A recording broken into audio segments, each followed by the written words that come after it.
We often teach words in groups, so it makes sense to revise them in groups, which is what the following activity does. It's a fun game, but you'll notice that the first time you play it, there's a lot to explain. The instructions are a little complicated, so I also get the students to demonstrate what they have to do, which is often easier than just explaining, and also helps you to check that they're following you. The good news is that the second time you do it, it will take no time at all. We're going to do some revision of vocabulary, okay, from the course so far. And this is going to be a competition. We're going to have 4 teams, okay? So this will be team A, this will be team B, C, D, okay? So if you want to move a little bit closer so that you're with your team. Now, what is going to happen? I am going to give you a category of words.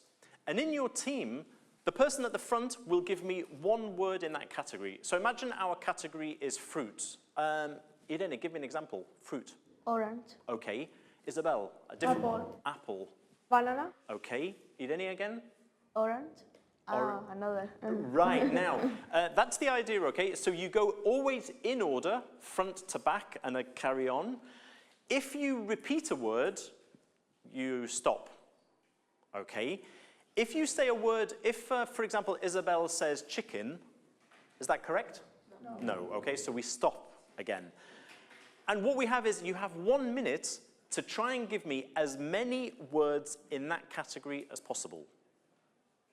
Right? Do we have to write them? No, you don't have to write anything, okay? All you have to do is listen. Imagine, for example, that it's Isabel's turn and she cannot think of another type of fruit. Do you think her friends can tell her the word? No. No, they can't. What they can do is they could use their hands or they can make signs to maybe help, okay? You can mime, but you can't speak, okay? When it's team A's turn, it's very important that the rest of us listen to check that we think that the words are correct and to check there is no repetition. If you think there is repetition or an incorrect word, you put your hand up, okay? 1 minute. Now, there are 8 different categories. Some are more difficult, some are easier. Give me a number, Irene, from 1 to 8. 6. It's important to tell all the students to listen to the group that's answering. Students are motivated to listen, though, because if they hear repetition or a wrong answer, their team has more chance of winning. It's got 10.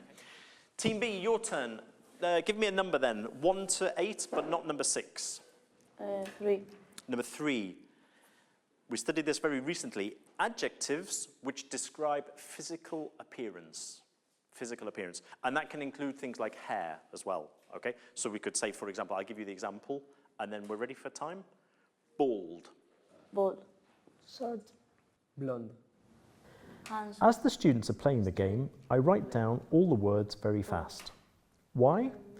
Because in my experience, it's quite possible that students will start arguing about whether a word has been repeated or not. The best thing is to write them down so you can step in if or when there's disagreement. Like fat. That was repetition, wasn't it? Yeah, you said it after Curly, in fact. You said fat. Somebody in the group said fat. Okay, the others, we accept all of the answers? Yes. Yeah, that's 1, 2, 3, 4.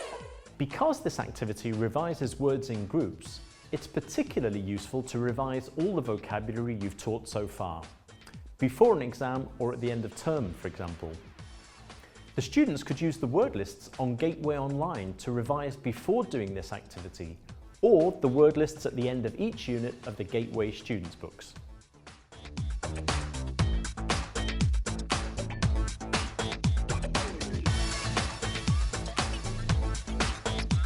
Don't forget to check out the Gateway Facebook page, where there are weekly teaching tips to help you with your lessons and also access to Gateway worksheets.